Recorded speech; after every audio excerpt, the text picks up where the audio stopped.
This is what happened when I stopped pouring my rice rinse water down the drain and tossing cucumber peels in the trash, and started turning both into free plant fertilizer instead.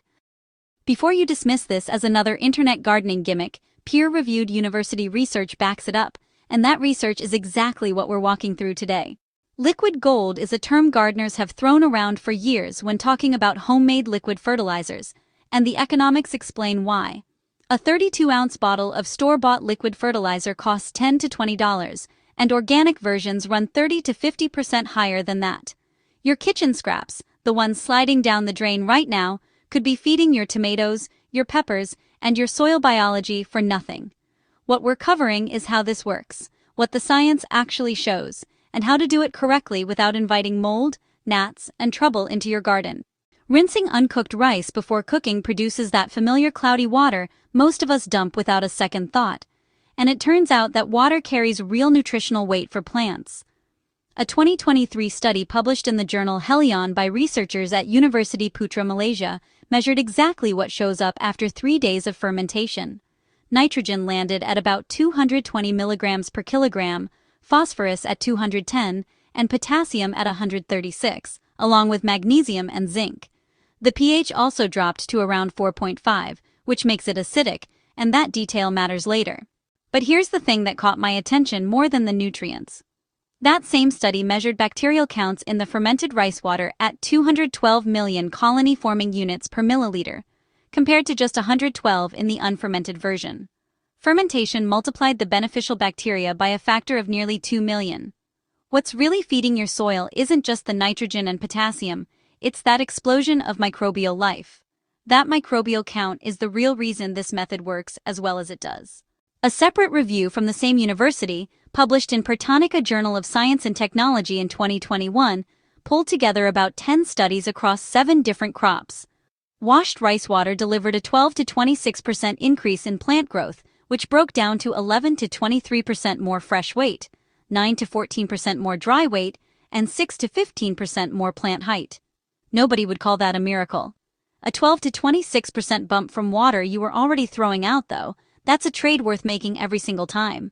Across the board, every metric moved in the right direction from a single free input. And this is where cucumber peels earn their spot in the mix. Cucumbers sit at about 96% water by weight, but the skin, the part everyone discards, packs the highest nutrient density. Potassium concentrates in those peels, and potassium is the exact nutrient your fruiting plants demand most during flowering and fruit set, the K in NPK.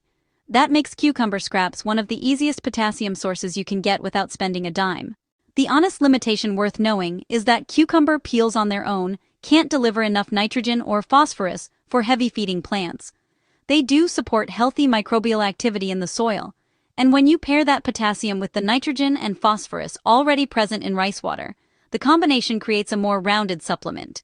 Steeping cucumber peels in water gives you a mid-season boost you can apply around fruiting plants every 3 weeks or so, a complement to your rice water rather than a standalone fertilizer program.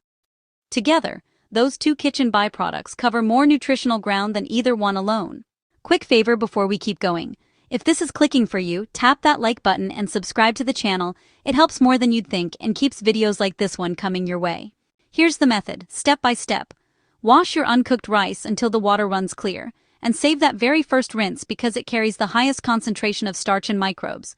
Fill a jar about 3/4 full with that cloudy water, then cover it loosely with a cloth rather than a sealed lid, because fermentation needs airflow. Room temperature, out of direct sunlight, 3 to 5 days. The signal that fermentation is working is a mildly sour smell and a liquid that turns noticeably more translucent. Once you've done it a couple of times, the whole process takes about 5 minutes of actual hands-on work. The title of this video says 48 hours, and microbial activity does begin by that point. What the Universiti Putra Malaysia research showed, though, is that bacteria peak at day 3, which means that 1 extra day produces a measurably stronger product. That patience from 48 hours to 72 makes a measurable difference in what you're feeding your soil. Refrigerate the fermented water once it's ready, and it holds for about 7 days. Dilute it 1-to-1 with clean water when you're ready to apply. Pour it on soil that's already moist, either early morning or evening, and limit applications to once every 2 weeks. Consistency with that schedule matters more than volume at any single application. This approach carries more history than most people realize. Korean natural farming, the system this technique comes from, was developed by Cho Han-kyu, known as Master Cho, starting around 1965 in South Korea. He blended Korean fermentation traditions with natural farming methods he'd studied in Japan, and his institute has since trained over 18,000 students across roughly 100 countries. Rice water fermentation sits at the foundation of what KNF practitioners call lactic acid bacteria serum, a technique that's been field-tested for decades before it ever hit social media.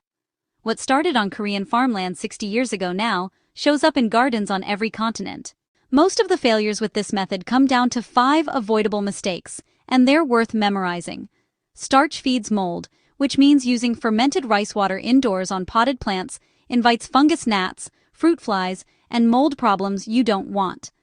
Outdoor application avoids all of that. Skipping the dilution step creates its own set of issues, because undiluted fermented rice water can crust over the soil surface, choke oxygen from roots, and generate a smell you'll regret. 1-to-1 with water, every single time. Save this method for your outdoor beds and raised garden boxes where airflow handles the rest. That pH of 4.5 favors acid-loving plants like tomatoes, blueberries, and azaleas, but it can damage anything that prefers alkaline soil, so knowing your plants before you pour matters. Salted, oiled, or seasoned cooking water should never touch your garden either, since salt alone will wreck root systems. Only the plain rinse water from raw, uncooked rice belongs in this process. A quick soil test from any garden center tells you exactly where your beds fall on that scale. The 5th concern involves arsenic. Rice naturally absorbs trace amounts of arsenic from the ground it grows in, and regular heavy applications of rice water could gradually add those trace amounts to your garden soil. Applying it every 2 weeks as a supplement rather than drenching daily keeps you well within safe range. Moderation turns a potential concern into a non-issue for the home gardener. Here's what all of this adds up to. Fermented rice water matched full-rate synthetic NPK fertilizer for growing leafy greens in a university field trial, and it generated the highest soil bacterial population of any treatment tested. Synthetic fertilizer used alone actually pushed soil bacteria below the untreated control. Pair that rice water with cucumber peels for a potassium lift during fruiting season, and you've assembled a legitimate research-backed supplement built entirely from kitchen scraps at zero cost.